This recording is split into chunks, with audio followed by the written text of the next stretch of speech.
Hello guys, you are all welcome in your channel Beyond Imagination.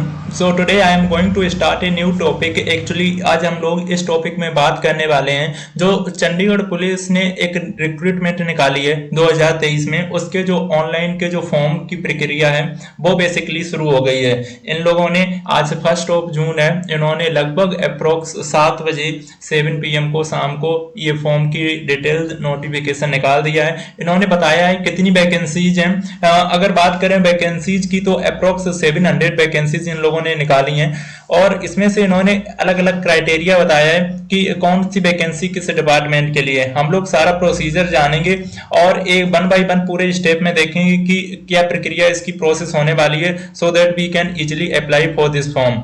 सबसे पहले अगर बात करें जो चंडीगढ़ पुलिस जो तुम्हारी कांस्टेबल के लिए जो वैकेंसी निकाली है वो तुम्हारी जो प्रक्रिया एप्लीकेशन स्टार्ट मतलब कि 1 जून आज से ही शुरू हो गई है। अगर जो कैंडिडेट देख रहे हैं वीडियो वो अप्लाई कर लें, लास्ट टाइम तक वेट ना करें, बिकॉज जब तुम लास्ट टाइम तक वेट करते हो तो साइट पे जो लोड रहता है वो जाना रहता है, जिसकी वजह से कभी कभी क्या होता है ज्यादा एक्सेस में लोड होने के कारण साइट तुम्हारी स्लो हो जाती है और कभी कभी वर्क नहीं करती है। तो ऐसे में लास्ट टाइम का इंतजार करते करते काफी कैंडिडेट्स के फॉर्म छूट जाते हैं। So that's why I suggest कि अगर आप फॉर्म को 2 दिन पहले से भर लें, पहले दिन तक अपना कंप्लीट कर लें, so that will be beneficial for you. तो सबसे पहले अगर बात करें कि जो इन लोगों की जो प्रक्रिया शुरू हुई है, यानी कि 1 तारीख से तो उन लोगों का फॉर्म शुरू कर दिया है, आज से तुम फॉर्म भर सकते हो। लास्ट डेट 22 रखी, यानी कि 22 जून तक तुम फॉर्म भर सकते हो। इसकी लास्ट डेट पेमेंट करने के भी लास्ट इन्होंने 22 जून ही रखी है कि 22 जून तक तुम पेमेंट भी कर सकते हो। एग्जाम डेट इन्होंने बताया इंटरेस्टिंग है कि जो तुम्हारा एग्जाम है वो तुम्हारा जुलाई में हो जाएगा, यानी कि तुम्हारा फॉर्म भरने के 1 महीने के बाद तुम्हारा एग्जाम 23 तारीख को ले लिया जाएगा, यानी कि 23 जुलाई को तुम्हारा एग्जाम हो जाएगा।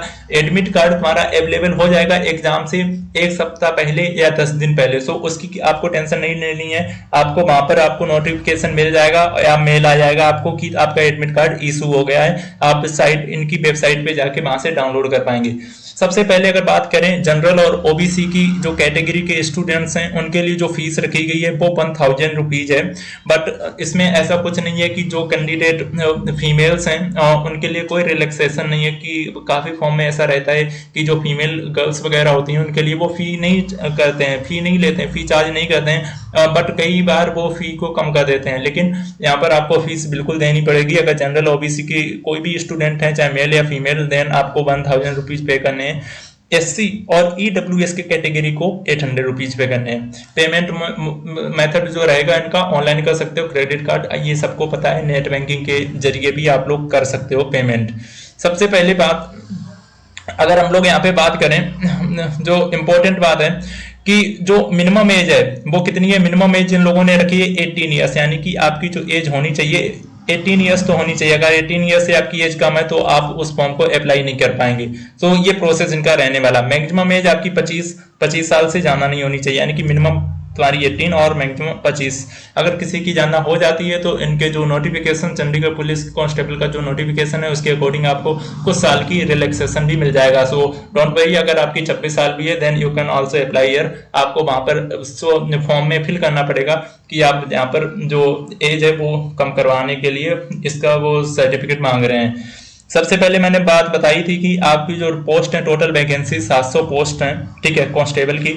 अच्छी पोस्ट है, अच्छी खासी सैलरी है, अच्छा रुतबा है। तो अगर आप तैयारी कर ही रहे हो यूपी कांस्टेबल पुलिस के लिए तो आपको बिल्कुल इसमें अप्लाई करना चाहिए, शायद आप वहां पर आप इसको क्रैक कर पाओ।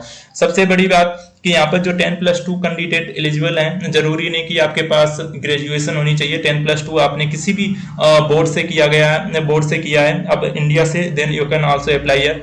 एक चीज है और है 10+2 के साथ इन लोगों ने बोला है कि ट्रिपल सी का यानी कि कंप्यूटर का एक सर्टिफिकेट होना चाहिए। अगर वो नहीं है तो CCC+ होना चाहिए, अदरवाइज वो नहीं है तो ACC या फिर BCC होना चाहिए। ये दोनों जो फॉर्म्स हैं ACC BCC ये बेसिकली चंडीगढ़ में चलते हैं। सो दैट्स वाई यूपी में अधिकतर CCC+ जाना चलता है। सो अगर आप यूपी से हैं तो CCC का आप फॉर्म का जो नोटिफिकेशन है वो लगा सकते हैं वहां पे।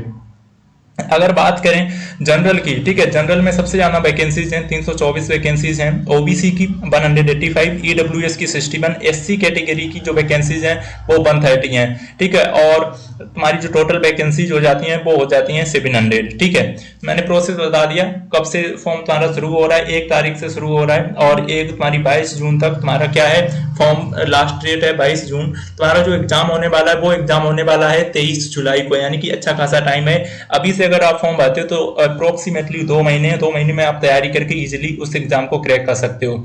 इनके अगर देखो ऑफिशियल वेबसाइट ये रही चंडीगढ़ पुलिस की, https://recruitmentexam.com, इसकी मैं वेबसाइट की जो लिंक है वो मैं बिल्कुल अपने डिस्क्रिप्शन में डाल दूंगा। अगर आपको वहां से डायरेक्टली जाना है तो वहां पर आप जा सकते हो, और यहाँ पर इनके कुछ ये गाइडलाइंस हैं वो पढ़ सकते हो इनकी वेबसाइट पे जाके, कि how to apply application form, ठीक है। उसके लिए यहाँ पर लिखा भी है साइड में, आपको एक ये तुम्हें नोटिस मिलेगा हाउ टू अप्लाई, इस पे आप क्लिक कर पाएंगे तो वो पूरा प्रोसेस बता देंगे कि आपको कैसे कैसे इस पूरे फॉर्म को भरना है, ठीक है। इन्होंने यहाँ पर भी दिया है कि जो मेल कैंडिडेट है उनकी 178 सीट्स हैं, फीमेल के लिए 101, और तुम्हारी ईएसएम की 45 सीट्स हैं, ठीक है। तो ये डिटेल्ड नोटिफिकेशन है। अगर हम लोग इनका नोटिफिकेशन देख लें तो वहां पर और चीजें क्लियर हो जाएंगी।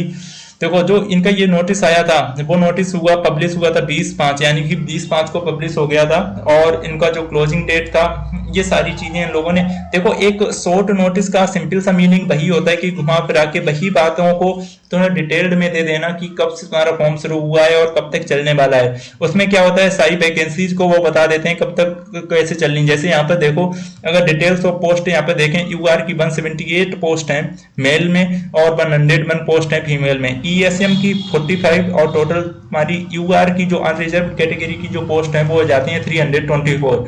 ऐसे ही सिमिलरली ओबीसी की 104 पोस्ट मेल की हैं, 60 फीमेल की हैं, ईएसएम की 121, तो टोटल मिला के हो जाती हैं 185। ऐसे ही एससी कैटेगरी, ईडब्ल्यूएस कैटेगरी की भी इन लोगों ने लगा के रखी है, ठीक है। इन्होंने बताया जो 700 वैकेंसीज मैंने निकाली हैं वो 23 डिफरेंट तुम्हारे सेक्टर्स में वैकेंसीज हैं, अलग अलग जहां पर सेक्टर को नीड रहेगी वहां पर ये वैकेंसीज को एलिजिबल कैंडिडेट को भेजेंगे, ठीक है, अगर आपका सिलेक्शन होता है। दूसरी बात, अगर इनका जो मैंने तुम्हें बताया था कि किसी की एज अगर ज्यादा भी हो जाती है, ठीक है, तो वो उनको कुछ रिलैक्सेशन मिल जाएगा इनके रूल के अकॉर्डिंग। अगर जैसे 18 से 28 साल ओबीसी कैटेगरी में है तो आपको चल जाएगा, अगर तुम एज तुम्हारी जो कैलकुलेट हो रही है 20/5/2023 के थ्रू, तो आप वहां पर फॉर्म को डाल सकते हो और आप वहां पे एलिजिबल माने जाओगे, ठीक है। इनका ये जो एज रिलैक्सेशन वाला ये रूल है इसको आप बहुत ध्यान से पढ़ लेना। अगर जिसकी एज थोड़ी सी ज्यादा हो रही हो वो किसको किस कैटेगरी के अंदर आपको एज कम करने वाला सीन देखना है, ठीक है। एक चीज और है, मिनिमम जो मैंने क्वालिफिकेशन आपको बताई थी कि 10+2 चाहिए, बट उसके साथ एक CCC का फॉर्म चाहिए या CCC+ का फॉर्म चाहिए। अगर वो चीजें नहीं है, अगर कोई कैंडिडेट 10+2 नहीं की है तो आप अगर किसी एक डिफेंस बैकग्राउंड से अपना ताल्लुका रखते हैं तो वहां पर आप एलिजिबल हो। जो +2 कैंडिडेट के लिए 10+2 तो मांग ही रहे थे, बट उसके साथ इन लोगों ने बताया था कि CCC का अगर सर्टिफिकेट है तो वो कैंडिडेट एलिजिबल है, या जिनके पास CCC+ का सर्टिफिकेट है वो भी कैंडिडेट एलिजिबल है। CCC+ ये तुम्हारा यूपी में जाना चलता है, वहां पर इन चीजों की जाना डिमांड रहती है, बट जो तुम्हारी 2 मैंने और फॉर्म बताए थे वो फॉर्म तुम्हारे यूपी के नहीं है, वो बेसिकली फॉर्म तुम्हारे चंडीगढ़ के हैं, ठीक है। तो जो कैंडिडेट ये एसीसी और बीसीसी वाले ये तुम्हारे चंडीगढ़ के जो कैंडिडेट अप्लाई कर रहे हैं तो वो वाला एसीसी और बीसीसी वाला लगा देंगे, जो यूपी से ट्राई कर रहे हैं वो तुम्हारा CCC या CCC+ का लगा देंगे। मैं बात ये बता रहा था, अगर जैसे कोई बंदा है, ठीक है, कोई कैंडिडेट है जो पहले से डिफेंस में नौकरी कर चुका है और वो घर पे फ्री बैठा है, अगर वो अप्लाई करना चाहता है और उसने 10+2 नहीं किया तो वो एलिजिबल है, उसको 10+2 वाला जो सर्टिफिकेट वाला स्टैंडर्ड है वो माना जाएगा अगर वो पहले से डिफेंस में एक बार सर्विस कर चुका है। So this was the additional information for educational qualification, so that I also want to share. Driving skills की बात करें कि आपके पास एक वैलिड लाइसेंस होना चाहिए, क्योंकि अगर आप एक कांस्टेबल के पद पर जा रहे हो तो ऑब्वियस सी बात है आपको ये चीजों को ध्यान रखना चाहिए, ठीक है। मूविंग फर्दर, अगर थोड़ी सी और बात कर लें, एप्लीकेशन फी की मैंने बात बता दी। अगर अनरिजर्व्ड और ओबीसी की कैटेगरी के कैंडिडेट हो तो आपको भैया 1000 रुपए देने पड़ेंगे। एससी और ईडब्ल्यूएस वालों को 800 रुपए देने हैं। एक सर्विसमैन जो पहले से जॉब कर चुके हैं किसी डिफेंस में, उनको कोई फीस देने की जरूरत नहीं है, ठीक है।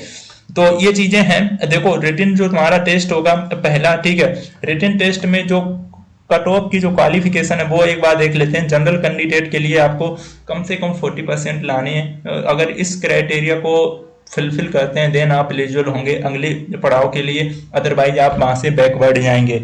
ऐसे ही सिमिलरली एससी कैंडिडेट 35%, ओबीसी के लिए भी 35% का क्राइटेरिया रखा गया है। ये केवल रिटन टेस्ट वाले कट ऑफ मार्क्स की बात कर रहे हैं, यानी कि 35% आपको लाना ही है, तभी आप अगर इससे कम आए तो आप फिर आगे नहीं जा पाएंगे, दूसरे कैंडिडेट को मौका मिल जाएगा।